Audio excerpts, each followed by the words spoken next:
Good morning बच्चों इस समय जो हमारा चैप्टर चल रहा है वो चैप्टर चल रहा है थर्मल प्रॉपर्टीज ऑफ मैटर। और आज से मैं स्टार्ट कर रहा हूं थर्मल एक्सपेंशन इन सॉलिड्स का कंसेप्ट। बच्चों थर्मल एक्सपेंशन इन सॉलिड्स के कंसेप्ट पे मैं दो वीडियो बनाऊंगा। एक में आपको थ्योरी बताऊंगा और दूसरे में जो है कुछ उसके स्पेशल केस और न्यूमेरिकल करवाऊंगा।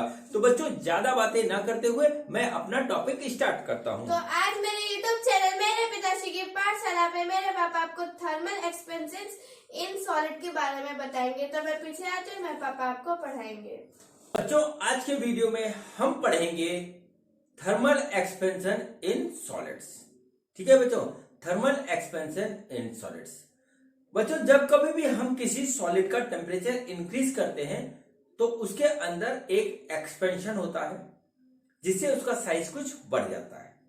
ठीक है बच्चों, ये एक्सपेंशन हमारा 1 डायमेंशनल, 2 डायमेंशनल और 3 डायमेंशनल तीनों होता है। इस वजह से हमारा जो है लेंथ में भी एक्सपेंशन होता है, एरिया में भी एक्सपेंशन होता है और वॉल्यूम में भी एक्सपेंशन होता है। ठीक है बच्चों, तो आज के वीडियो में सबसे पहले हम जानेंगे कि एक्सपेंशन कैसे होता है और फिर उसके बाद देखेंगे कि उसका कैलकुलेशन हम कैसे करते हैं और उसका क्या कंसेप्ट है हमारा। ठीक है बच्चों, तो चलिए देखते हैं कि हमारा एक्सपेंशन कैसे होता है और क्या होता है। तो बच्चों देखिए हमारे पास क्या है, 3 तरीके के ऑब्जेक्ट हैं। सपोज करिए ये हमारे पास एक रॉड है। ठीक है, हमारे पास एक रॉड है और इसकी लेंथ है L1। हमने क्या किया, इसका टेम्परेचर डेल्टा T से इंक्रीज कर दिया तो इसका लेंथ हमारी जो है थोड़ी सी बढ़ गई। ठीक है, और लेंथ बढ़ के बच्चों हमारी हो गई L2। तो इसका जो लेंथ हमारी जो टोटल बढ़ी वो बढ़ी L2 माइनस L1 और वो हो जाएगा हमारा डेल्टा L। मतलब ये हुआ इंक्रीज इन लेंथ। ठीक है बच्चों, और बच्चों इसको हम कहते हैं, इस फिनोमिना को कहते हैं हम लीनियर एक्सपेंशन। ठीक है बच्चों, अब देखिए ये हमारा हुआ 1 डायमेंशनल। अब मान लीजिए कोई ऑब्जेक्ट हमारा 2 डायमेंशनल है। ठीक है, 2 डायमेंशनल है, कुछ इस तरीके का है हमारा बच्चों। तो उसका जो है इंक्रीज इन लेंथ भी हमारा 2 डायमेंशनल होगा और जो है वो कुछ बड़ा होकर के इस तरीके से हो जाएगा। ठीक है, वो हमारा बड़ा होकर के कुछ इस तरीके से हो जाएगा। ठीक, तो सपोज करिए कि इसका एरिया था पहले A1 और बाद में जब हमने इसको डेल्टा T टेम्परेचर दिया तो एरिया हो गया बच्चों इसका A2। ठीक है, तो चेंज इन एरिया हो गया बच्चों हमारा A2 माइनस A1। ठीक है, तो ये हमारा होगा बच्चों एरियल एक्सपेंशन। ठीक है, एरियल एक्सपेंशन या इसको हम बोलते हैं सुपरफिशियल एक्सपेंशन। ठीक है बच्चों, ये हमारा हो गया एरियल एक्सपेंशन या सुपरफिशियल एक्सपेंशन। अब बच्चों हमारा यदि कोई ऑब्जेक्ट इस तरीके से 3 डायमेंशनल है, सपोज करते हैं हम एक क्यूब को सपोज करें, क्यूब या क्यूबाइड या कोई भी शेप हो सकता है। ठीक है, इस तरीके से ये हमारा है। अब यदि हम इसका जो है इसका टेम्परेचर इंक्रीज करें डेल्टा T से तो इसके वॉल्यूम में बच्चों इंक्रीज होगा। सपोज करिए कि पहला हमारा वॉल्यूम V1 था, बाद में V2 हो गया, तो हमारा जो चेंज इन वॉल्यूम होगा वो होगा बच्चों V2 माइनस V1।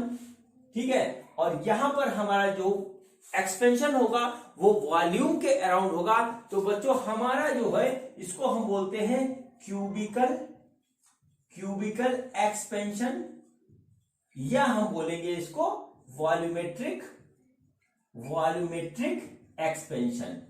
ठीक है बच्चों, तो सॉलिड्स में हमारे ये 3 तरीके के एक्सपेंशन होते हैं और इन तीनों को ही हमको पढ़ना है और इसके बारे में जानना है। ठीक है बच्चों, तो चलिए सबसे पहले मैं आपको ये बताता हूं कि एक्सपेंशन जो है वो टेम्परेचर इंक्रीज होने से क्यों होता है। ठीक है, टेम्परेचर इंक्रीज होने से हमारा एक्सपेंशन क्यों होता है और ये मैं आपको बताऊंगा on the basis of intermolecular forces eight intermolecular space. ठीक है बच्चों, मैंने आपको मैकेनिकल प्रॉपर्टीज ऑफ मैटर के वीडियो में बताया था कि हमारे सॉलिड्स के जो मॉलिक्यूल्स होते हैं वो एक सिस्टम से अरेंज रहते हैं। उनके बीच में एक सर्टेन डिस्टेंस होता है, ठीक है, वो हमारा होता है आर मीन, मिनिमम डिस्टेंस होता है जिसको हम आर नॉट कहते हैं, और जिसको बोलते हैं इंटरमॉलिक्यूलर डिस्टेंस या इंटरमॉलिक्यूलर स्पेस। और इनके बीच में हमारा एक फोर्स होता है जो इंटरमॉलिक्यूलर फोर्स कहलाता है, और ये फोर्स बच्चों एक स्प्रिंग की तरह काम करता है। ये फोर्स बच्चों एक स्प्रिंग की तरह हमारा काम करता है। अब देखिए क्या होता है कि इस मीन डिस्टेंस से अगर हम इसको इधर ले जाएं तो ये वापस आ जाएगा, और इधर दबाएं तो ये वापस चला जाएगा, मतलब यहीं पे ये रहता है। ठीक है बच्चों, नॉर्मल कंडीशन में ये हमारा इस तरीके से होता है। लेकिन अगर हम टेम्परेचर इंक्रीज कर दें, ठीक है, अगर हम टेम्परेचर इंक्रीज कर दें तो ये वाला जो मॉलिक्यूल होता है ये थोड़ा सा यहां से अपनी पोजीशन से हट जाता है, और उस वजह से इनका इंटरमॉलिक्यूलर स्पेस बढ़ जाता है, और पूरे सॉलिड में ये हमको एक्सपेंशन के फॉर्म में मिलता है। पूरे सॉलिड में हमको ये एक्सपेंशन के फॉर्म में मिलता है। अब कैसे मिलता है ये बात मैं आपको जो है पोटेंशियल एनर्जी और काइनेटिक एनर्जी के कंसेप्ट से समझाता हूं। मैंने आपको हीट वाले वीडियो में एक बात बताई थी कि मॉलिक्यूल हमारे सिस्टम में अरेंज रहते हैं तो उनके बीच में हमारा मोशन भी होता रहता है, ठीक है, मोशन होता रहता है, और वो 3 तरीके का मोशन होता है। एक मोशन होता है हमारा ट्रांसलेशनल मोशन, ट्रांसलेशनल मोशन, दूसरा होता है हमारा वाइब्रेटरी मोशन, वाइब्रेटरी मोशन, और तीसरा मोशन होता है बच्चों हमारा रोटेटरी मोशन। ये 3 तरीके के मोशन हमारे होते हैं। कब होते हैं? जब हम किसी बॉडी को हीट देते हैं, उसका टेम्परेचर इंक्रीज करते हैं उनके मॉलिक्यूल्स का। ठीक है बच्चों, अब यदि मोशन हो रहा है तो बच्चों इसके करस्पॉन्डिंग हमारा जो काइनेटिक एनर्जी भी होता है, तो उस काइनेटिक एनर्जी को हम बोलते हैं ट्रांसलेशनल काइनेटिक एनर्जी, और इसको बोलेंगे वाइब्रेटरी काइनेटिक एनर्जी, और इसको बोलेंगे हम रोटेटरी काइनेटिक एनर्जी। ये मॉलिक्यूल्स की एनर्जी होती है जो कि टेम्परेचर देने से हमारी इंक्रीज करी। हुआ क्या कि पहले ये इक्विलिब्रियम में था, हमने जैसे ही इसको टेम्परेचर दी इसकी हीट बढ़ी, हीट बढ़ने से क्या हुआ कि ये मोशन में आ गया, और मोशन में आने से क्या हुआ कि इसकी काइनेटिक एनर्जी हमारी बढ़ गई। मोशन 3 तरीके के होते हैं, इनमें से कोई एक भी हो सकता है, इनमें से कोई 2 हो सकते हैं, या तीनों भी हो सकते हैं। ये डिपेंड करता है कि हमारा सॉलिड कौन सा है। ठीक है बच्चों, अब बच्चों एक कंसेप्ट होता है काइनेटिक एनर्जी और मॉलिक्यूल का, कि काइनेटिक एनर्जी जो होती है वो डायरेक्टली प्रोपोर्शनल टू टेम्परेचर होती है।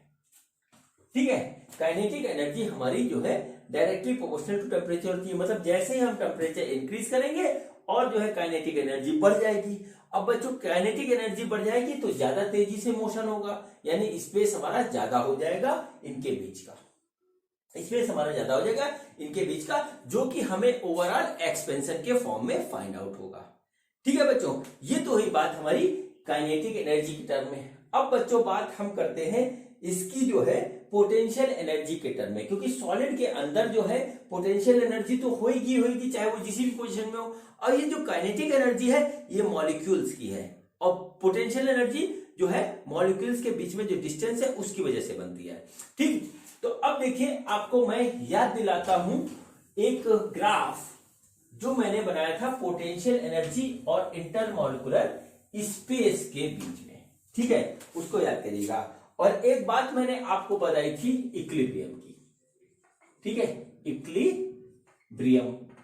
तो देखिए क्या हुआ, मैंने आपको बात बताई थी कोई भी सिस्टम हमारा जो है इक्विलिब्रियम में तब रहता है जब उसकी पोटेंशियल एनर्जी मिनिमम हो। ठीक है, पोटेंशियल एनर्जी हमारी मिनिमम हो। ठीक है, ये बात है, यानी कि मिनिमम पोटेंशियल एनर्जी पे हमारा कोई भी सिस्टम हमारा इक्विलिब्रियम में रहेगा। अब बच्चों जो मैं ग्राफ बनाने जा रहा हूं वो ग्राफ है हमारा potential energy versus intermolecular space. ठीक है बच्चों, ये इंटरमॉलिक्यूलर स्पेस आर है कुछ इस तरीके से, इधर हमारा पोटेंशियल एनर्जी है इस तरीके से, और बच्चों इसका ये ग्राफ कुछ आता है इस तरीके से, अगर आपको याद हो। ठीक है, इस तरीके से ग्राफ हमारा आता है। ठीक है। यहां पर बच्चों हमारी पोटेंशियल एनर्जी मिनिमम है। देखिए हम इस तरीके से इसको यहां पे ड्रॉ कर रहे हैं। ये हमारी पोटेंशियल एनर्जी मिनिमम है, यू मिनिमम हम इस तरीके से लिखते हैं। और ये जो डिस्टेंस यहां से यहां तक का ये जो डिस्टेंस है ये हमारा आर नॉट है। और ये आर नॉट क्या है बच्चों, ये हमारे मॉलिक्यूल्स के बीच की दूरी है। यहां से लेकर के यहां तक की दूरी है आर नॉट। ठीक है, यहां पर ये इक्विलिब्रियम में है, या तो मोशन नहीं हो रहा है वाइब्रेशनल मोशन, या बहुत कम हो रहा है। ठीक है, अब हमने क्या किया कि इसको दिया टेम्परेचर देने से बच्चों सबसे पहले इसकी जो है पोटेंशियल एनर्जी इंक्रीज करेगी। सबसे पहले पोटेंशियल एनर्जी इंक्रीज करेगी। तो देखिए क्या होता है कि पोटेंशियल एनर्जी इंक्रीज होने से क्या होता है, सपोज करिए कि हमने टेम्परेचर दिया और इसकी पोटेंशियल एनर्जी इंक्रीज हो गई। तो बच्चों यहां पर आ गई इसकी पोटेंशियल एनर्जी। अब क्या हुआ, इस पॉइंट के हिसाब से हमको दो पोजीशन मिलती है। एक तो यहां मिलती है और करेस्पॉन्डिंग कहीं यहां पे मिलती है। देखिए अगर हम इस तरीके से एक स्ट्रेट लाइन खींचे, ठीक है, स्ट्रेट लाइन खींचे तो हमको जो है यहां पर भी वही पोटेंशियल एनर्जी मिलती है और यहां पर भी वही पोटेंशियल एनर्जी मिलती है। पहले क्या था कि हमको सिर्फ यू मिनिमम इसी पॉइंट पे मिल रहा था। ठीक है, यू मिनिमम इसी पॉइंट पे मिल रहा था और हमारा जो है मॉलिक्यूल यहां पे फिक्स था। अब क्या हुआ, हमने इसको टेम्परेचर दिया तो सबसे पहले हमारी पोटेंशियल एनर्जी इंक्रीज हुई। तो क्या हुआ कि दो स्पेस हमारे ऐसे हो जाते हैं, दो डिस्टेंस हमारी ऐसी हो जाती है जहां पर हमको ये वाली पोटेंशियल एनर्जी मिलती है। एक तो यहां मिलती है, दूसरी यहां मिलती है। ठीक है, ये डिस्टेंस हमारी हो गई आर मिनिमम और ये वाली डिस्टेंस बच्चों ये वाली हो गई हमारी आर मैक्सिमम। इसको बड़े ध्यान से देखिएगा। तो क्या करता है, ये वाला मॉलिक्यूल कभी इधर आता है और कभी उधर जाता है, क्योंकि उसको यहां पर भी वही पोटेंशियल एनर्जी मिल रही है जो यहां पे मिल रही है। देखिए डिस्टेंस, देखिए ये हमारा इंटरमॉलिक्यूलर स्पेस बता रहा है, ये वाला एक्स एक्सिस जो है। तो पहले इतना था, हमने टेम्परेचर देके एनर्जी इंक्रीज करी तो अब दो पोजीशन पे उसको एनर्जी मिल रही है, एक तो ये मिल रही है और एक ये मिल रही है। तो क्या करता है, ये वाला जो है मॉलिक्यूल या बल्कि सारे एक बार इधर आता है और एक बार इधर आता है, क्योंकि उसको दोनों जगह पे वही पोटेंशियल एनर्जी मिल रही है जो टेम्परेचर इंक्रीज करने से हुई। होता क्या है इसके बाद कि इसकी थोड़ी सी पोटेंशियल एनर्जी काइनेटिक एनर्जी में बदल जाती है और ये वाइब्रेशन में आ जाता है। ऐसे ठीक इस तरीके से वाइब्रेशन स्टार्ट हो जाता है और इनके बीच की डिस्टेंस बढ़ जाती है, जो कि हमें एक्सपेंशन के फॉर्म में फाइंड आउट होती है। अब देखिए क्या हुआ, अब जो सबसे इंपॉर्टेंट बात है वो अब है। तो देखिए बच्चों, आर मिनिमम हमारा ये है और आर मैक्सिमम हमारा ये है। यानी क्या हुआ, ये अपनी मीन पोजीशन से इधर आता है थोड़ा सा, यहां पे ऐसे सपोज कर लीजिए, और इधर जाता है तो ज्यादा जाता है। वाइब्रेशन इतना होता है, मतलब मेरा बनाने का मतलब ये है कि इस साइड में तो कम आ पाता है लेकिन इस साइड में हमारा ज्यादा जाता है। ठीक, ये होता है, बहुत कम टाइम में होता रहता है, हमको दिखाई नहीं देता है।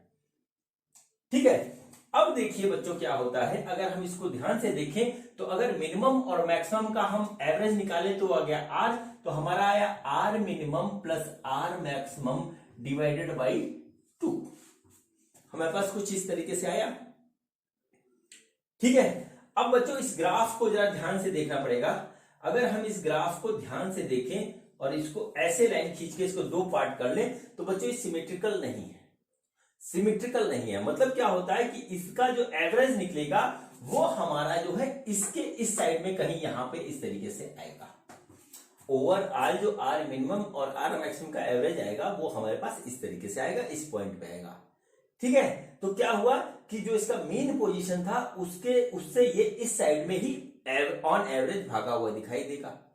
ठीक है, तो क्या होता है कि इन और इन पोजीशन के बीच में हमारा जो ए पोजीशन है मीन, जहां पे वो हमको मिलता है। तो ओवरऑल आप देखिए तो प्रीवियस पोजीशन से ये बढ़ा हुआ दिखाई देता है और यही हमको एक्सपेंशन के फॉर्म में मिलता है।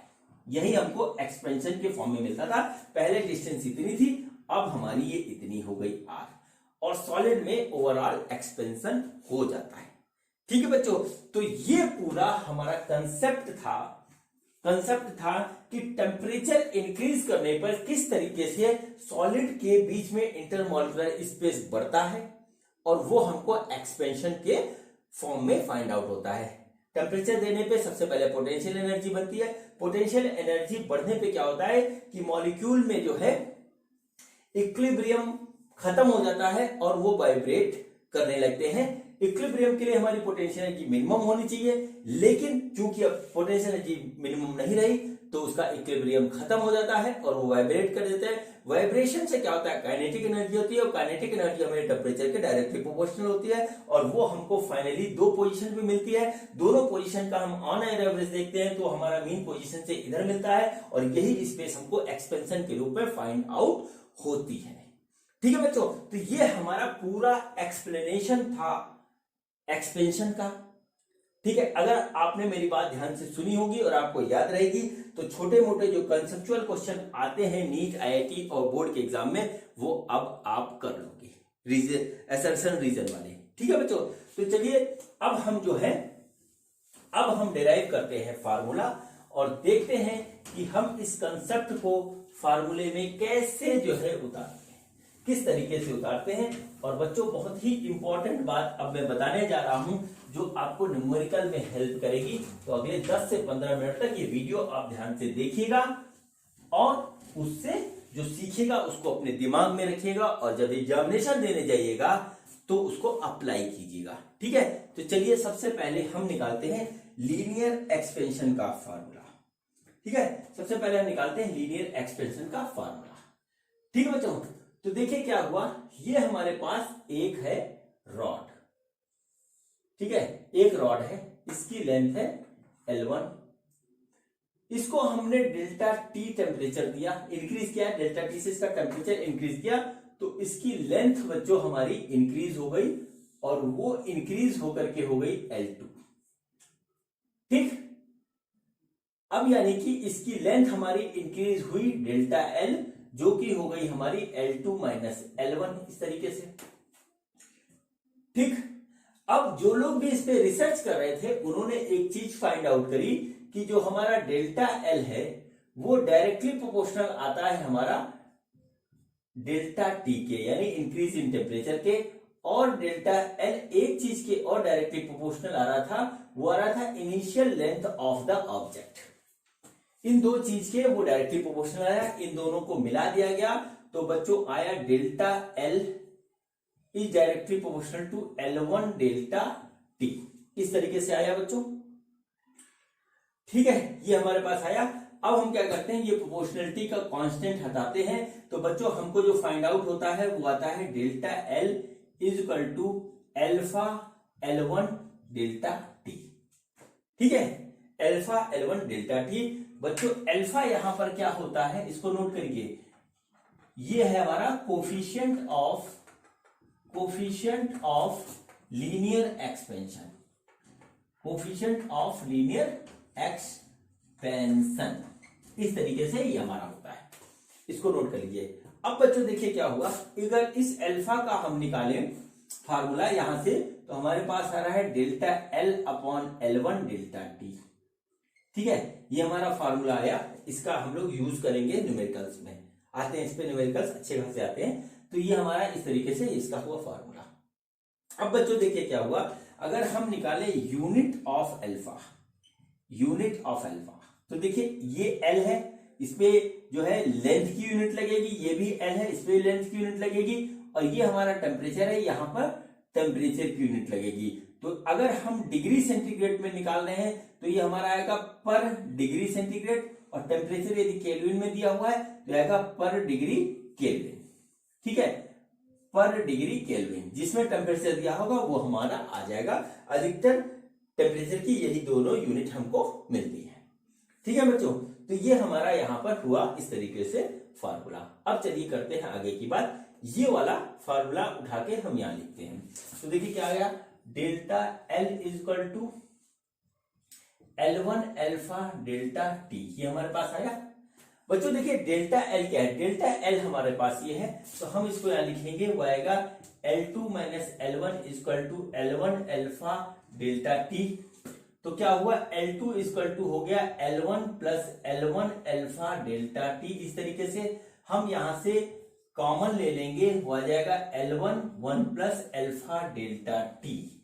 ये हमारे पास आया formula final length of the rod, जब हमारा उसका टेम्परेचर जो है डेल्टा टी से हम इंक्रीज कर देते हैं, उसका टेम्परेचर हम डेल्टा टी से इंक्रीज कर देते हैं। ठीक है बच्चों, तो हमको यहां पर दो फार्मूले इंपॉर्टेंट फाइंड आउट हुए, एक तो alpha coefficient of linear expansion और दूसरा हुआ ये L2 equal to L1 plus alpha delta T. ये हमको दो फार्मूले मिले और इन दोनों फार्मूले के बेस पे बहुत से न्यूमेरिकल्स आते हैं। ठीक है बच्चों, तो ये हमारा पूरा फार्मूला हुआ लीनियर एक्सपेंशन का। ठीक है, अब चलिए हम जो है बात करते हैं सुपरफिशियल एक्सपेंशन की। ये सब आप ध्यान रखिएगा, इसको नोट कर लीजिए अपने कॉपी पे, कॉपी पेन लेके बैठिए और इसको नोट करते रहिए, लिखते रहिए, क्योंकि मैं तो इरेज करता रहूंगा, मेरे सामने मजबूरी है।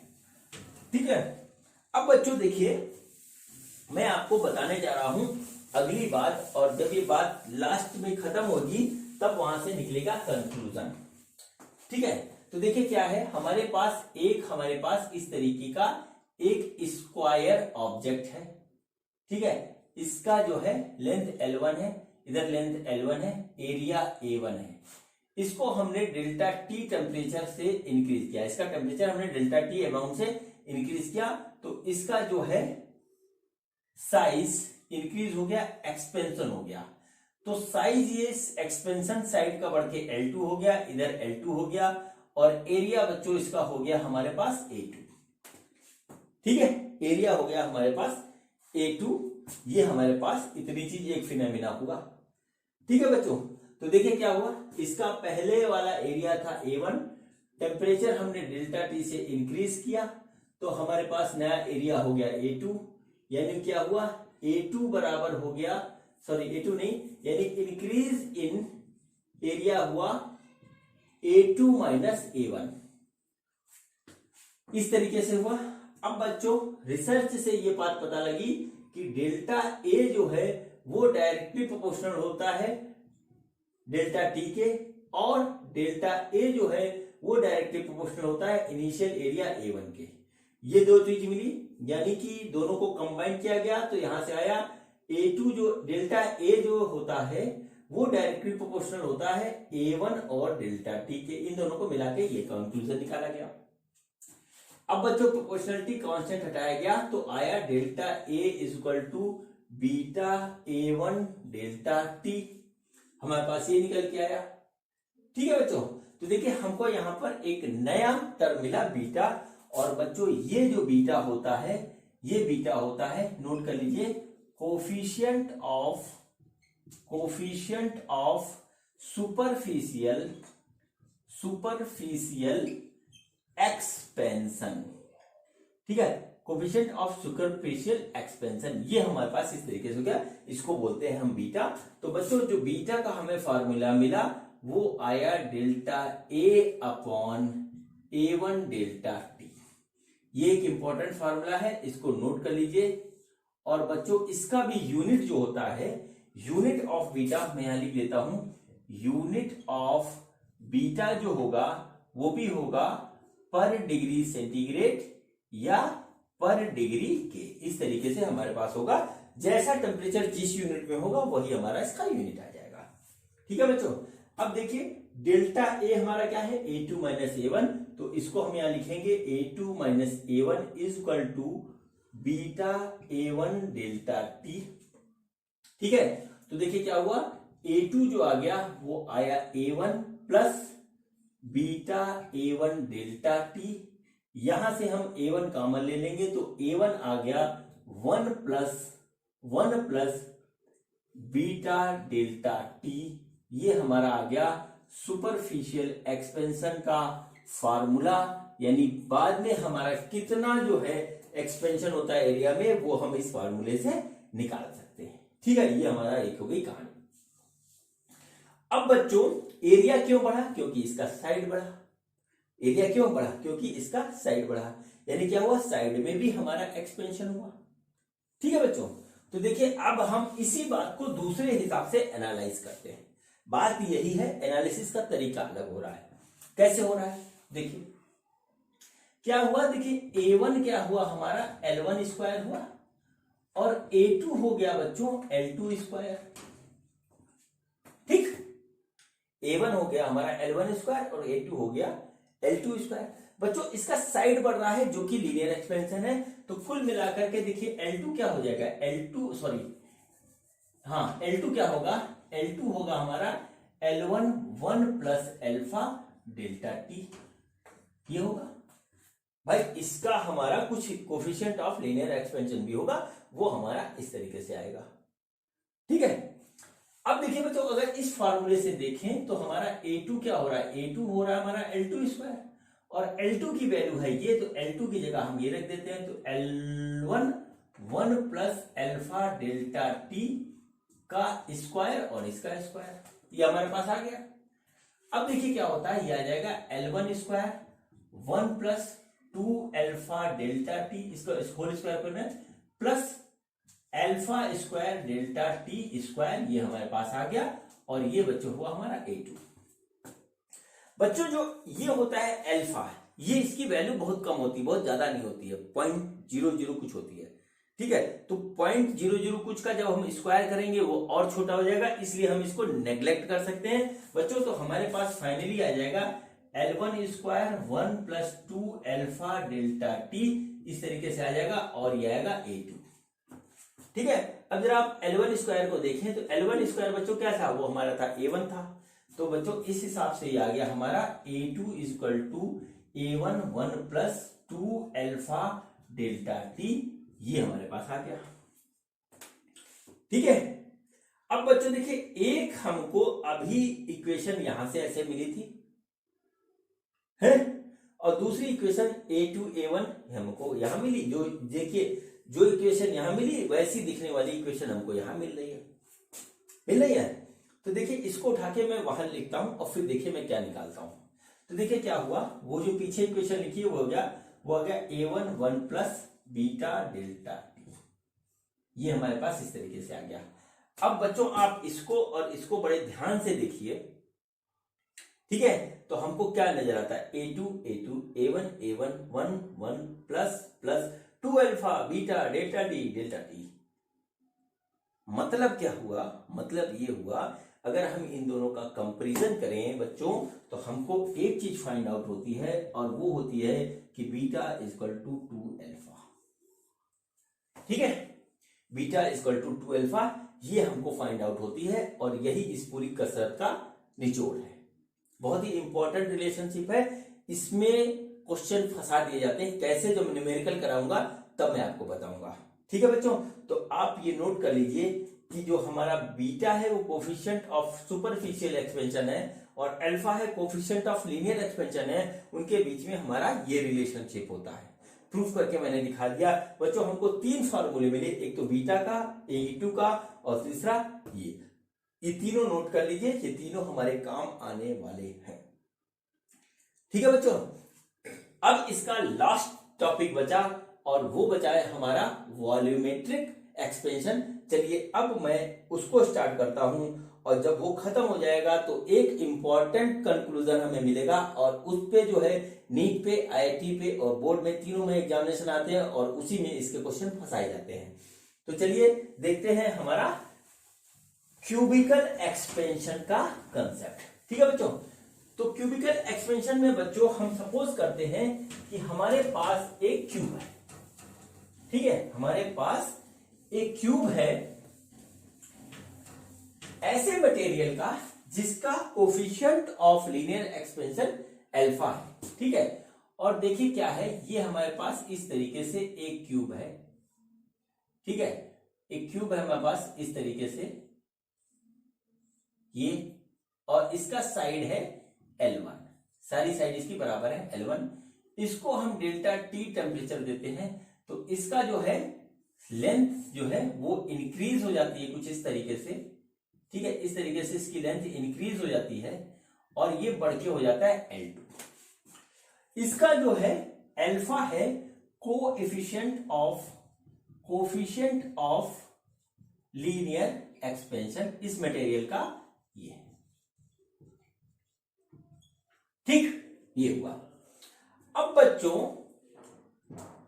क्या हुआ कि इसका एक सर्टेन वॉल्यूम था, इसको हमने डेल्टा टी टेम्परेचर इसका इंक्रीज किया तो इसका वॉल्यूम इंक्रीज हो गया, ठीक है। तो बच्चों सपोज करिए कि हमारा जो है वॉल्यूम पहले V1 था और डेल्टा टी हमने टेम्परेचर दिया, वॉल्यूम V2 हो गया, ठीक। तो हमारा इंक्रीज हो गया वॉल्यूम, तो हमारा इंक्रीज इन वॉल्यूम बच्चों हुआ, वो हुआ हमारा V2 माइनस V1, ठीक है। रिसर्च से ये बात देखी गई कि जो डेल्टा V होता है वो directly proportional to delta T होता है और डेल्टा V जो होता है वो डायरेक्टली प्रोपोर्शनल टू होता है initial volume of the object के। इन दोनों को मिला दिया गया तो हमारा delta V is directly proportional हो गया V1 डेल्टा T के। और बच्चों डेल्टा V जब हमने यहां से हटाया प्रोपोर्शनली कांस्टेंट तो हमारा आ गया गामा V1 डेल्टा T। और बच्चों यहाँ एक टर्म हमको नया मिला, वो मिला गामा। और गामा क्या होता है बच्चों? गामा होता है हमारा कोफिशिएंट ऑफ क्यूबिकल एक्सपेंशन, ठीक है, कोफिशिएंट ऑफ क्यूबिकल एक्सपेंशन, इसको नोट कर लीजिए, ठीक है। ये हो गया गामा। अब देखिए क्या है गामा, क्या होगा हमारा? गामा होगा delta V upon V1 delta T, ठीक। ये हमारा हो गया बच्चों। यहां पर अब हम यूनिट ऑफ गामा देखेंगे तो देखिए ये है वॉल्यूम, ये है चेंज इन वॉल्यूम, ये है वॉल्यूम, ये है चेंज इन टेम्परेचर। तो वॉल्यूम का चेंज हो चाहे वॉल्यूम हो उसकी यूनिट एक ही होगी, यानी ये कैंसिल हो जाएगा, यानी गामा की भी यूनिट जो आएगी, यूनिट ऑफ गामा वो आएगा पर डिग्री C और पर डिग्री K, जिसमें टेम्परेचर दिया होगा उसमें हमारा आ जाएगा गामा, ठीक है बच्चों। चलिए अब आगे बढ़ते हैं। तो ये वाला रिलेशनशिप हुआ हमारा, क्या हुआ? Delta V equal to gamma V1 delta T, ठीक है। V2 हमारा क्या है? डेल्टा V क्या है? V2 माइनस V1, हमने यहाँ पे लिख दिया V2 माइनस V1 बराबर V1 गामा डेल्टा T, यानी हमारा V2 क्या हो जाएगा? वो हो जाएगा V1 plus V1 gamma delta T, और यानी कि V2 है तो ये आ गया हमारा V1 1 plus gamma delta T, इस तरीके से हमको मिल गया, ठीक। ये हमारा आ गया, दो फार्मूले हमको यहां से मिले, एक तो ये मिला और ये मिला, और हमको एक नया कोफिशिएंट मिला, वो कोफिशिएंट मिला गामा, जो कि मिला कोफिशिएंट ऑफ क्यूबिकल एक्सपेंशन। ये बच्चों हो गया हमारा इसका फार्मूला। अब बच्चों इसी बात को हम एक और तरीके से एनालाइज करते हैं। किस तरीके से एनालाइज करते हैं कि देखिए इसकी साइड 3L बढ़ के हो गई L2, L1 साइज थी, टेम्परेचर में बढ़ के हो गई L2, और इसके L2 होने की वजह से तो इसका वॉल्यूम बढ़ा। तो इसको L2 के जो है पॉइंट ऑफ व्यू से कैलकुलेट करते हैं। देखिए बच्चों क्या हुआ, V1 जो होगा वो होगा हमारा L1 क्यूब, और V2 होगा वो होगा हमारा L2 क्यूब, ठीक है। अब लीनियर एक्सपेंशन के concept L2 equal to L1 और 1 प्लस अल्फा डेल्टा T होगा, ठीक है, क्योंकि साइड बनने में हमारा लीनियर एक्सपेंशन का कंसेप्ट लगेगा, तो उस हिसाब से ये हमारा हो गया। अब देखिए क्या होगा, V2 होगा बच्चों हमारे पास L2 क्यूब, V2 जो होगा वो होगा हमारा L2 क्यूब, और L2 की वैल्यू है इतनी, तो हम इसको यहां लिख देते हैं L1 1 plus alpha delta T का होल क्यूब। ये आ गया बच्चों V2, ठीक है, और L1 का भी क्यूब होगा इस तरीके से, पूरे में हम रख करके इस तरीके से क्यूब करेंगे। अब बच्चों इसको हम खोलते हैं, तो जब हम खोलेंगे तो देखिए क्या होगा, V2 equal to L1 cube 1 plus 3 alpha delta T plus 3 alpha square delta T square plus alpha cube delta T cube, ये हमको मिलेगा, ठीक है बच्चों। और देखिए अल्फा बहुत छोटा है, 0.00 समथिंग होता है, तो अल्फा स्क्वायर और भी छोटा होगा, अल्फा क्यूब और भी छोटा होगा, तो हम ये वाला टर्म और ये वाला टर्म नेग्लेक्ट कर सकते हैं। तो हमारे पास फाइनली जो V2 आएगा वो आ जाएगा L1 cube 1 plus 3 alpha delta T, इस तरीके से आ गया, ठीक। अब देखिए ये L1 क्यूब है बच्चों, ये हमारा था V1, तो हम यहाँ पे V1 लिख देते हैं, तो आ गया V2 equal to V1 1 plus 3 alpha delta T। ये हमारे पास इस तरीके से निकल के आ गया, ठीक है। अब देखिए बच्चों V1 होगा ये V1 1 plus alpha delta T। बच्चों ये फार्मूला हमने यहां पर भी निकाला था, V2 equal to V1 1 plus gamma delta T। हम इसको यहां लिखते हैं, फिर देखते हैं हमने क्या निकाला। तो देखिए क्या आया, V2 equal to V1 1 plus gamma delta T। अब इसको और इसको बड़ा ध्यान से देखिए, V2 V1 bracket 1 plus plus delta T, ये हमारा अलग आ गया, 3 अल्फा, ये आया गामा। इसका मतलब अगर हम इसको ध्यान से देखें, कंपैरिजन करें, तो बच्चों हमारा क्या आ रहा है, गामा इक्वल टू 3 अल्फा। और इसी रिलेशनशिप के लिए मैंने इतनी कसरत आपको करवाई, ठीक है बच्चों। तो हमको यहां से 3 चीज इंपॉर्टेंट मिली, एक तो गामा का ये फार्मूला, दूसरा V2 V1 में रिलेशनशिप, और कैसे हमारा वॉल्यूम एक्सपेंड होके कितना होता है डेल्टा T पे, वो यहां पे आ गया, और गामा और अल्फा में रिलेशनशिप क्या होता है वो हमारा निकल के आ गया, ठीक है बच्चों। और यही रिलेशनशिप प्रूव करने के लिए मैंने इतनी कसरत आपको करवाई।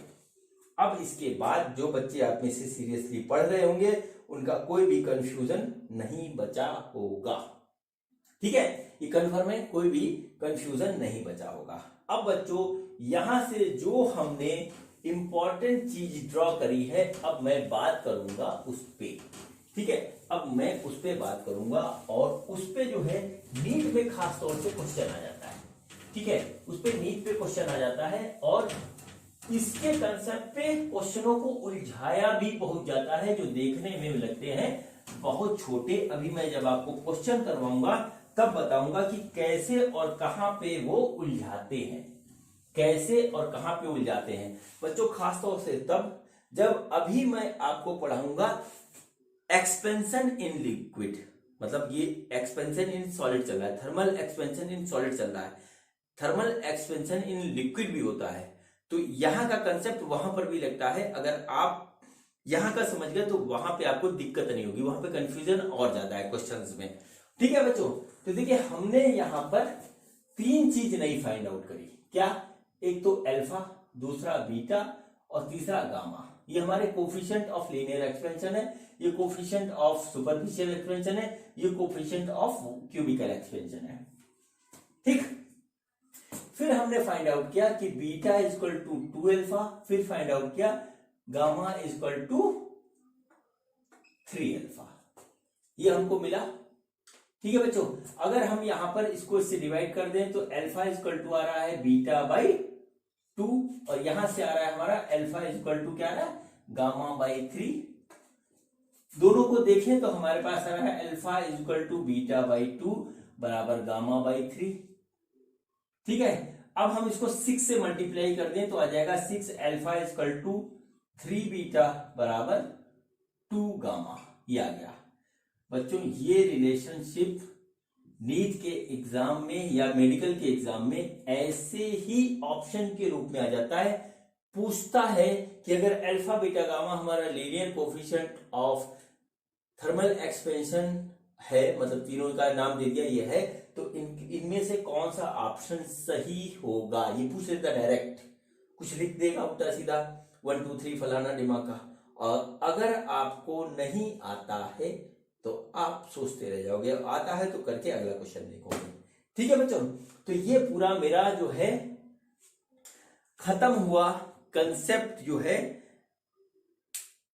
लीनियर एक्सपेंशन इन सॉलिड्स का, लीनियर एक्सपेंशन इन सॉलिड्स का, ठीक है। हमारा जो है कंसेप्ट पूरा कंप्लीट हुआ। आप इसकी जो है प्रैक्टिस करिएगा लिख लिख करके, तब आपका जो है हाथ बहुत अच्छी तरीके से साफ हो जाएगा और आपसे गलतियां होना कम हो जाएंगी बच्चों। अब बात आती है न्यूमेरिकल की, अब हम इसके करते हैं न्यूमेरिकल, ठीक है। तो मैं आपको एक बात बताता हूं, इसके न्यूमेरिकल बच्चों 2 तरीके के होते हैं, एक तो सिंपल वाले होते हैं और एक होते हैं टिपिकल वाले, ठीक है।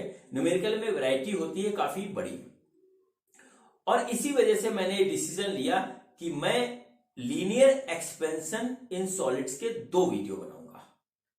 ठीक है, 2 वीडियो बनाऊंगा। एक तो ये जो चल रहा है ये वाला, और इसके बाद एक और बनाऊंगा जिसमें थोड़ा सा कंसेप्ट जो इसको बचा है वो भी अप्लाई होगा, और न्यूमेरिकल कुछ स्टैंडर्ड वाले होंगे। न्यूमेरिकल कुछ स्टैंडर्ड वाले होंगे जो इन सिंपल फार्मूले से तो होंगे, लेकिन फार्मूले को अप्लाई कैसे करना है ये मैं उसमें बताऊंगा। ठीक है, और इधर मैं आपको जो है न्यूमेरिकल करवाने जो जा रहा हूं वो थोड़े से जो है लो लेवल के होंगे, मतलब लो नहीं होगा इतना ज्यादा, मतलब वो थोड़े से इजी होंगे और समझ में आसानी से आ जाएंगे। लेकिन उसमें भी फंसाया जाता है, कैसे फंसाया जाता है, इसी फैक्टर पे फंसाया जाता है जिसके लिए मैंने इतनी मेहनत करी। ठीक है बच्चों, तो इसके 2 वीडियो में बना रहा हूं, एक जो ये चल रहा है और एक इसके बाद आएगा।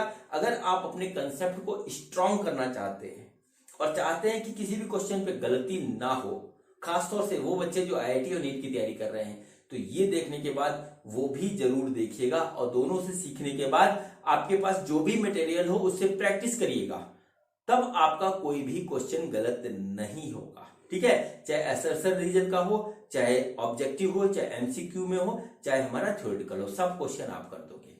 ठीक, तो चलिए ज्यादा बातें ना करते हुए अब मैं न्यूमेरिकल स्टार्ट करता हूं। तो देखते हैं कि हमारा पहला न्यूमेरिकल क्या है। बच्चों ये देखिए हमारा पहला क्वेश्चन है। क्वेश्चन बहुत इजी है, लेकिन इसके अंदर एक ट्विस्ट है, और इसी ट्विस्ट की वजह से मैंने आपको ये क्वेश्चन कराने का डिसीजन लिया। तो सबसे पहले देखते हैं क्वेश्चन क्या है, फिर ट्विस्ट की बात करेंगे।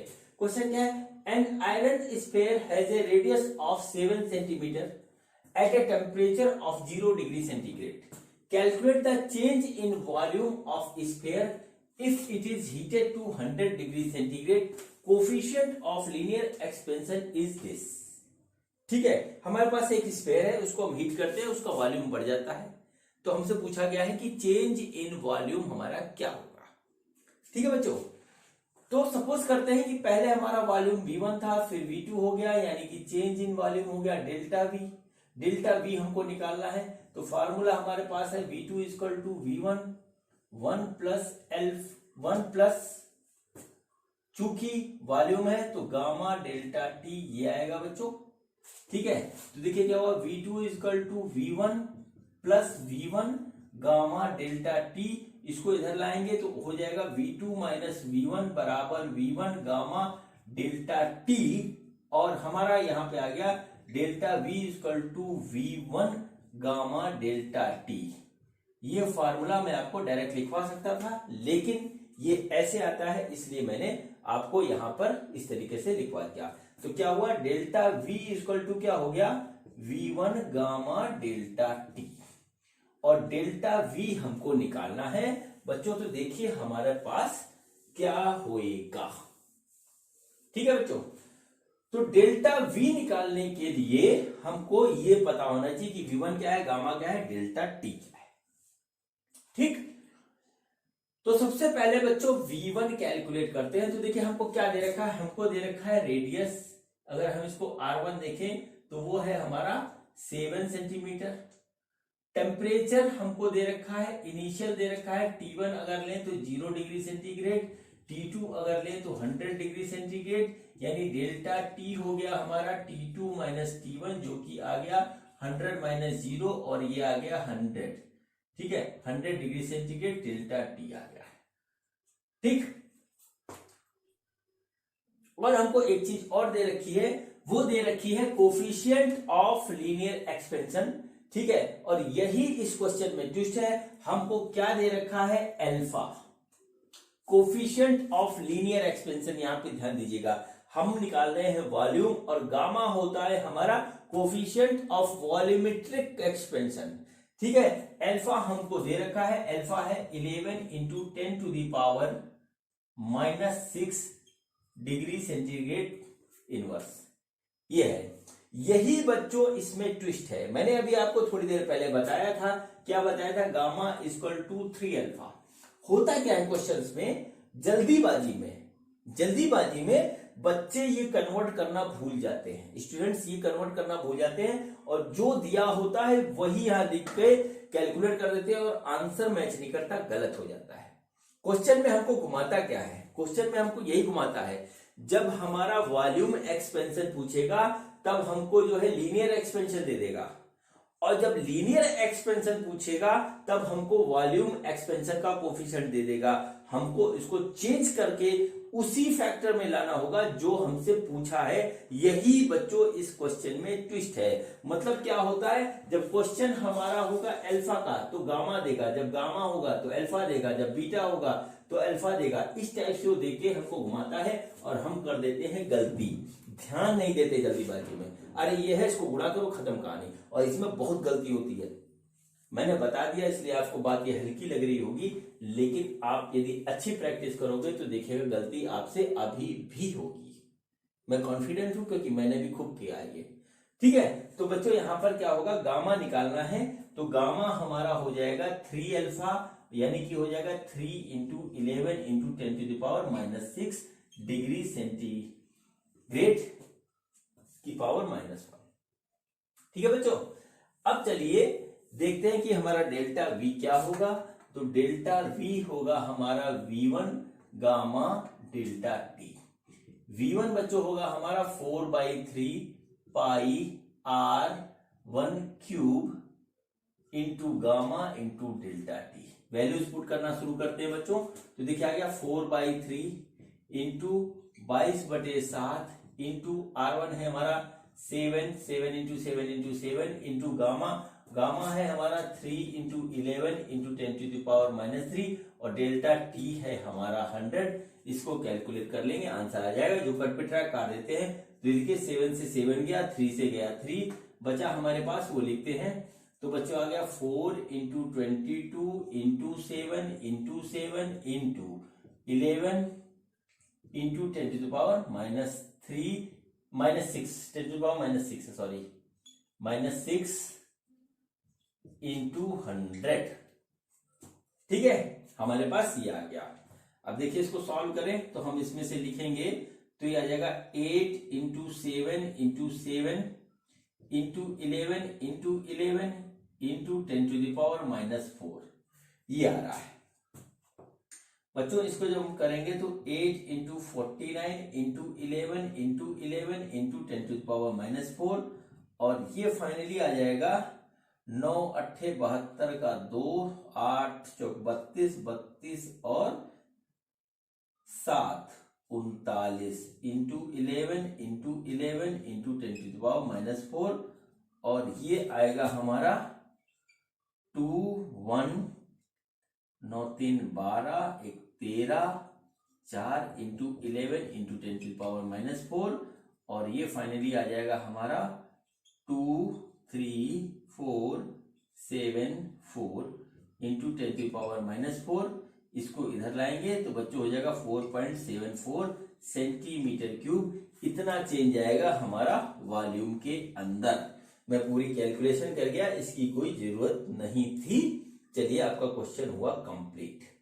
ठीक है बच्चों, तो क्वेश्चन कंप्लीट हुआ बच्चों। बस इसमें एक ही पॉइंट था, कैलकुलेशन एक अलग पार्ट है, इसमें एक ही पॉइंट था कि हमको अल्फा दिया हुआ था और यूज हमारा क्वेश्चन में गामा होगा। बस इसीलिए मैंने आपको ये क्वेश्चन करवाया। क्वेश्चन इजी था, इसमें टेक्निकल पॉइंट एक था, वो मैंने आपको एक्सप्लेन कर दिया। ठीक है बच्चों, तो चलिए ये हमारा पहला क्वेश्चन कंप्लीट हुआ। अब देखते हैं कि हमारा दूसरा क्वेश्चन क्या है। बच्चों ये देखिए हमारा अगला क्वेश्चन है। सबसे पहले देखते हैं कि क्वेश्चन क्या है और फिर देखेंगे कि होगा कैसे। हमको क्या दे रखा है, हमको दे रखा है 2 metal rods of having length L1 and L2 and coefficient of linear expansion alpha 1 and alpha 2 respectively. Both rods welded together and make effective length L1 plus L2. Find the coefficient of linear expansion of composite rod. ठीक है बच्चों, और इसके option हमको ये दे रखे हैं A, B, C, D, इनमें से कोई एक हमारा सही होगा। ठीक है बच्चों, तो देखिए सबसे पहले देखिए क्वेश्चन क्या है। क्वेश्चन क्या है कि हमारे पास 2 रॉड है। देखिए एक रॉड है, इसकी लेंथ है L1, coefficient of linear expansion है अल्फा 1, और दूसरी रॉड है हमारे पास, वो है हमारा जिसकी लेंथ है L2 और कोफिशिएंट ऑफ लीनियर एक्सपेंशन है हमारा अल्फा 2। इन दोनों रॉड को वेल्ड कर दिया जाता है।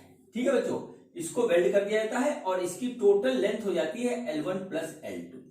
ठीक है, तो इस रॉड का जो है कोफिशिएंट ऑफ लीनियर एक्सपेंशन क्या होगा, हमने सपोज कर लिया कि ये अल्फा है, ये हमको निकालना है कि ये क्या होगा।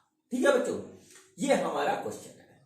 अब देखिए हम यहां पर एक एजम्पशन लेते हैं, एजम्पशन ये करते हैं कि हमने इस रॉड को भी डेल्टा टी टेम्परेचर से हीट कर दिया, इसको भी डेल्टा टी से हीट कर दिया और इसको भी डेल्टा टी से हीट कर दिया। ठीक है, ऐसा हमने सपोज कर लिया और इसका कोफिशिएंट ऑफ लीनियर एक्सपेंशन हमने अल्फा सपोज कर दिया जो हमें निकालना है। तो बच्चों इसमें हम सपोज करते हैं कि इसमें जो इंक्रीज इन लेंथ होता है वो डेल्टा L1 होता है, इसमें होता है डेल्टा L2 होता है और बच्चों इसी तरीके से इसमें डेल्टा L1 प्लस L2 हो जाएगा। ठीक है, क्योंकि टोटल लेंथ हमारी इस तरीके से है। ठीक, अब देखिए डेल्टा L1 की वैल्यू जो आएगी बच्चों वो आएगी अल्फा 1 L1 डेल्टा टी। ये मैंने आपको जो है बता रखा है प्रूफ करके कि किस तरीके से होता है। और देखिए क्या हो जाएगा, यहां पर हो जाएगा डेल्टा L2 हो जाएगा बच्चों, वो हो जाएगा अल्फा 2 L2 डेल्टा टी, इस तरीके से आ जाएगा। ठीक है बच्चों, अब देखिए इसमें क्या होगा, इसमें जो हमारी इंक्रीज इन लेंथ है वो है delta L1 plus delta L2।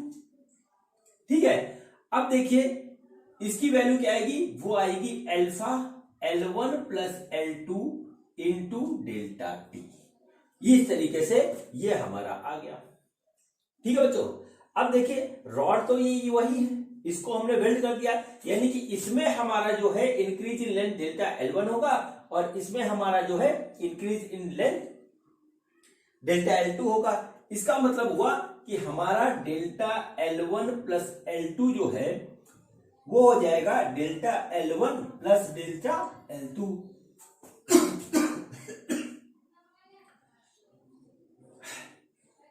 ठीक है बच्चों, ये देखिए हमारा इस तरीके से आ गया।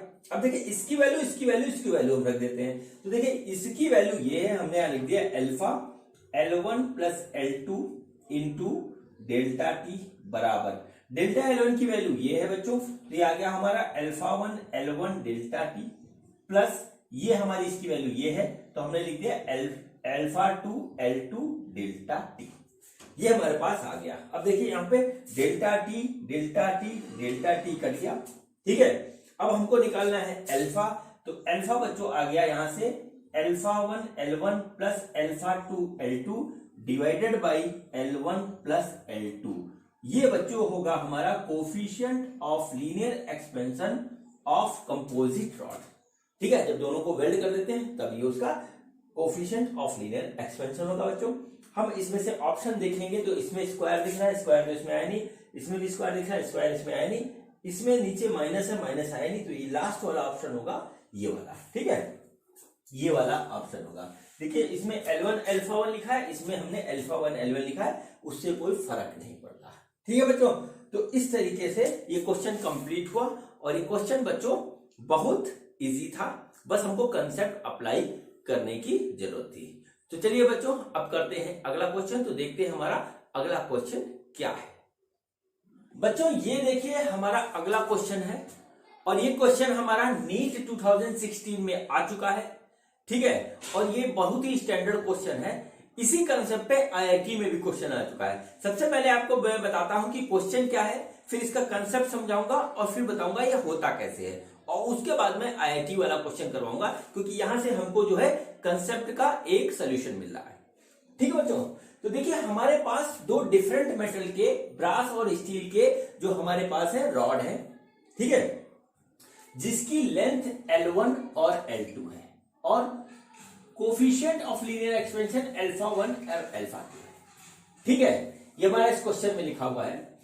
इसमें क्या होता है कि L1 माइनस L2 हमारा क्या है, वो कांस्टेंट है। ठीक है, कांस्टेंट है। अब ये बात कही जाती है इसमें, अब ये बात इसमें कही जाती है कि जो है इसको हम हीट करते हैं। हीट करने पे क्या होता है कि एक्सपेंशन होता है इनकी लेंथ में।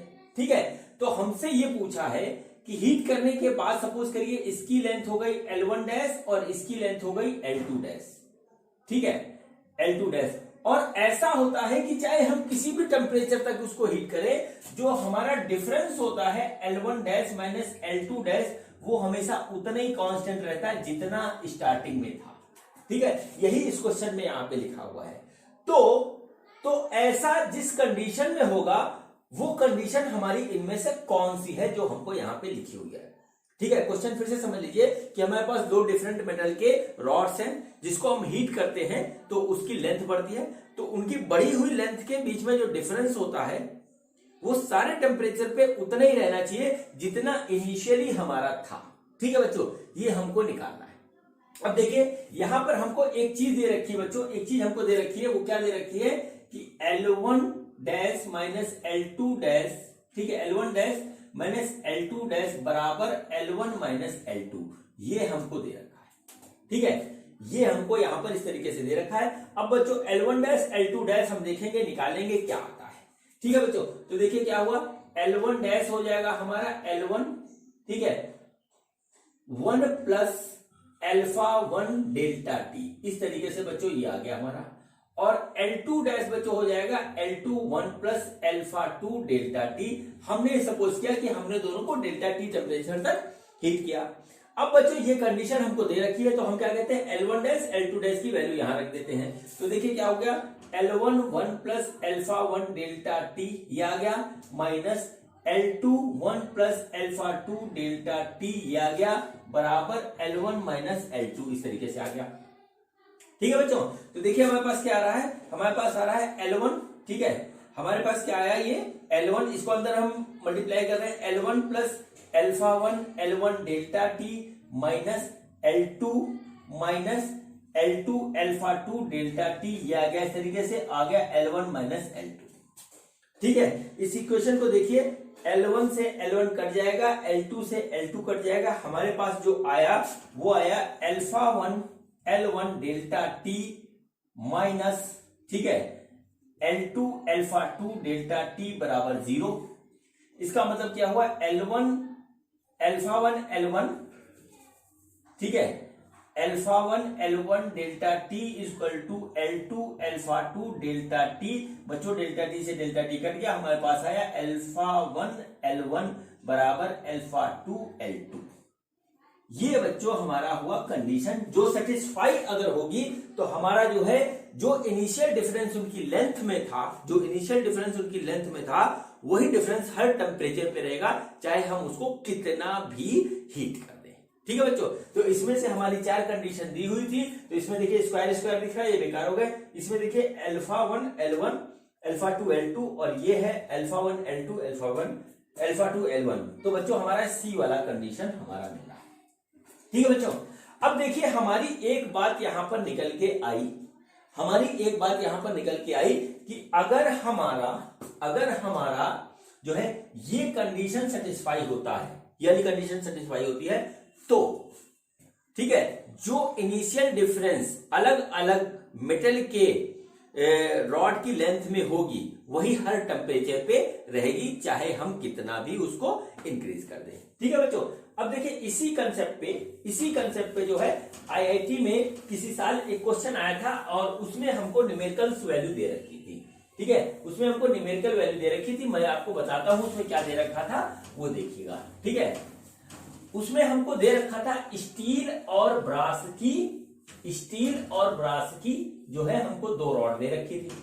ठीक है, स्टील और ब्रास की हमको 2 रॉड दे रखी थी, और जो है हमसे ये कहा था कि जो है सपोज करिए कि एक हमारे पास रॉड है स्टील की, ठीक, और दूसरी है ब्रास की, इस तरीके से हमको दे रखा है, और इसका जो है कोफिशिएंट ऑफ, ये आईआईटी का क्वेश्चन है, ठीक है, इसका कोफिशिएंट ऑफ लीनियर एक्सपेंशन दे रखा है। मैं आपको बताता हूं कितना दे रखा है बच्चों, वो हमको दे रखा है यहां पर कॉपर और ब्रास है, चलिए कॉपर है, चलिए स्टील की जगह हम कॉपर कर लेते हैं, कॉपर, ठीक है, कॉपर और ब्रास है, तो ये हमारा हो गया अल्फा सी। तो ये हमको दे रखा है 1.7 इंटू 10 टू द पावर -5, ठीक है, डिग्री सेंटीग्रेड इनवर्स, और ब्रास का हमको दे रखा है 1.1 into 10 to the power -5 degree centigrade inverse, ये हमको दे रखा है। और साथ में ये कह रखा है, और हमको ये दे रखा है कि जो ब्रास की रॉड है, ठीक है, rod of brass is longer than copper rod by 5 centimetre at 0 degree centigrade. ठीक है, हमको ये दे रखा है, क्वेश्चन फिर से आप देख लीजिए कि हमारे पास दो रॉड है, एक कॉपर की है, एक ब्रास की है। इनका हमको लीनियर कोफिशिएंट दे रखा है, लीनियर कोफिशिएंट ऑफ एक्सपेंशन दे रखा है, और ये बताया कि rod of brass is longer than copper by 5 centimetre at 0 degree centigrade. ये हमको दे रखा है, और उसके बाद क्या रखा है, what is the initial length of both rod if their difference in length remains constant at all temperature। ठीक है, ये हमको दे रखा है। क्वेश्चन फिर से समझ लीजिए, हमारे पास एक कॉपर की रॉड है, एक ब्रॉस की रॉड है, उसका कोफिशिएंट ऑफ लीनियर एक्सपेंशन ये और ये है, और हमारा दे रखा है कि ब्रास की रॉड जो है वो हमारी लंबी है कॉपर की रॉड से 5 सेंटीमीटर से एट 0 डिग्री सेंटीग्रेड। उसके बाद हम अगर इसका टेम्परेचर बढ़ाते हैं तो ये डिफरेंस हमारा मेंटेन रहता है। ठीक है, ये डिफरेंस हमारा इतना ही रहता है, चाहे हम उसका टेम्परेचर कितना भी बढ़ा दें। बच्चों, इस क्वेश्चन में हमको न्यूमेरिकल वैल्यूज दे रखी है। ठीक है, और इस क्वेश्चन में हमारे जो था एक जनरल टर्म था, क्वेश्चन में कोई डिफरेंस नहीं है। पहले जो मैंने क्वेश्चन करवाया था वो आया था नीट में 2016 में, और ये हमारा आईआईटी में किसी साल दे रखा है, इस किताब में लिखा है कि किस साल आया था। ठीक है बच्चों, तो सेम कंसेप्ट है, इसमें हमारा जो है न्यूमेरिकल वैल्यू नहीं था, इसमें हमारा न्यूमेरिकल वैल्यू है। तो बच्चों, यहां से हमको क्या कंडीशन मिली थी, हमको मिली थी अल्फा 1 अल्फा 2 बराबर, यानी अल्फा 1 L1 जो हमारा आया था, अल्फा 2 L2, यही निकल के आया था कंसेप्ट जब हमने अप्लाई किया था। अब बच्चों, हमको L1 और L2 यहां नहीं पता है, यही दोनों हमको निकालना है। तो बच्चों, हमने सपोज कर दिया कि हमारा जो है कौन सा जो है लंबा है, जो हमारा है ब्रास का रॉड जो लंबा है, तो लेंथ ऑफ कॉपर हमने सपोज किया L है, और लेंथ ऑफ ब्रास हमारा L+5 है। हमने इस तरीके से सपोज कर लिया। ठीक है, उसको हम यहां रख देते हैं। तो देखिए अल्फा 1 को हम मान लेते हैं कॉपर, तो हम इसको लिख देते हैं अल्फा सी। ठीक है, ये हो गया अल्फा सी LC, और ये हो गया हमारा अल्फा बी LB। इस तरीके से हो गया। अब बच्चों देखिए अल्फा सी यानी कॉपर हमारा कितना दे रखा, 1.7 इंटू 10⁻⁵, और LC है हमारा L बराबर अल्फा बी है 1.1 इंटू 10⁻⁵, और LB है हमारा L+5। ये हमारे पास इस तरीके से आ गया। अब देखिए ये और ये गया कट, तो ये आ गया 1.7 L बराबर 1.5 L प्लस 5.5, ये आ गया। इसको हम इधर करेंगे तो आ जाएगा 0.6 L इक्वल टू 5.5, और इसको बच्चों जब हम कैलकुलेट करेंगे तो ये आ जाएगा हमारा L equal to 55 divided by 6। ठीक है, इसको जब हम डिवाइड करेंगे तो हमारे पास क्या आ रहा है, हमारे पास आ रहा 9 छक 54, तो ये आ गया हमारे पास, इसकी जो वैल्यू आएगी 9.17 जो है सेंटीमीटर ही आ रहा है। ठीक है, तो इसका मतलब क्या हुआ कि कॉपर की जो हमारी जो रॉड होगी उसकी लेंथ आ जाएगी, हमारी लेंथ ऑफ कॉपर रॉड वो आ गया हमारे पास 9.1 सेंटीमीटर, 1 सेंटीमीटर, और जो है ब्रास की जो रॉड होगी उसमें हम 5 जोड़ देंगे, वो आ जाएगा हमारा 14.17 सेंटीमीटर। ये इसका आंसर होगा। ठीक है बच्चों, इसमें कंसेप्ट ये लगता है कि हर टेम्परेचर पे अगर रॉड की लेंथ बढ़ती है तो उनका डिफरेंस हमारा कांस्टेंट रहता है। इसी कंसेप्ट पे बच्चों ये क्वेश्चन है हमारा। ठीक है बच्चों, तो बच्चों ये क्वेश्चन हमारा नीट और आईआईटी का खत्म हुआ। अब इसके बाद हम एक और क्वेश्चन करते हैं, और वो आज के वीडियो का आखिरी क्वेश्चन है। तो देखते हैं कि हमारा क्वेश्चन क्या है। बच्चों ये हमारा अगला क्वेश्चन है, और ये क्वेश्चन हमारा सुपरफिशियल एक्सपेंशन का है। ठीक है बच्चों, तो देखते हैं क्वेश्चन क्या है हमारा। क्वेश्चन ये है, a metal ball of radius 0.1 mm is heated from 0 degree centigrade to 75 degree centigrade. Calculate the increase in surface area of metal ball. Given alpha यानी कोफिशिएंट ऑफ लीनियर एक्सपेंशन हमारा 1.7 into 10 to the power -5 degree centigrade inverse, ये हमको दे रखा है। बच्चों हमको क्या निकालना है, इंक्रीज इन सरफेस एरिया, ठीक है, इंक्रीज इन सरफेस एरिया, ये हमको निकालना है। सपोज करते हैं इसका सरफेस एरिया बच्चों इनिशियली एस था, ठीक है, एस था, तो इंक्रीज हो गया हीट करने पे डेल्टा एस, तो हमको ये डेल्टा एस निकालना है। तो बच्चों कंसेप्ट से क्या हो जाएगा, delta S equal to S beta delta T, ठीक है। अब देखिए हमको सब कुछ दे रखा है, हम निकाल देंगे यहाँ पे। तो देखिए एस इनिशियल हमें निकालना है, तो एस बच्चों क्या होगा, एक स्फेयर का जो हमारा रेडियस होता है, सॉरी बच्चों, जो सरफेस एरिया होता है वो होता है 4 पाई आर स्क्वायर, ठीक है, ये हमारे पास होता है। तो बच्चों हमारा आर हमको दे रखा है 0.1 मीटर, तो ये हो गया हमारा 4 पाई इंटू 0.1 का स्क्वायर, ये आ गया इस तरीके से, तो आ गया हमारा 4 पाई डिवाइडेड बाई 100, इस तरीके से ये आ गया, ठीक है, ये हमारा एस हो गया। डेल्टा टी बच्चों देखिए हमारे पास क्या है, डेल्टा टी क्या होता है, वो क्या 0 से 75 है, तो हमारा डेल्टा टी हो गया 75, ठीक है, डेल्टा टी हमारा हो गया 75। अब बच्चों बचा बीटा, ये क्वेश्चन मैं इसीलिए आपको करवा रहा हूं क्योंकि यहीं पे होता है ट्विस्ट और यहीं पे होती है गलती जल्दीबाजी में, ठीक है। हमको दे रखा है अल्फा, ठीक है, हमने अल्फा आपको जानबूझ के लिख के दे दिया, यहाँ पे क्वेश्चन में दे रखा है कोफिशिएंट ऑफ लीनियर एक्सपेंशन, ठीक है बच्चों। और गलती क्या होती है कि ये सरफेस एरिया का क्वेश्चन है, इसमें जो है हम लिखेंगे कोफिशिएंट ऑफ सुपरफिशियल एक्सपेंशन, बच्चों ये हम लगाएंगे इसमें, ठीक है। और हमको देखा है coefficient of linear expansion alpha, ठीक है बच्चों। तो जाहिर सी बात है इसको हम बोलते हैं बीटा और ये होता है हमारा 2 अल्फा, ये मैंने आपको प्रूफ करके दिखाया था जब कंसेप्ट इसका बता रहा था तब।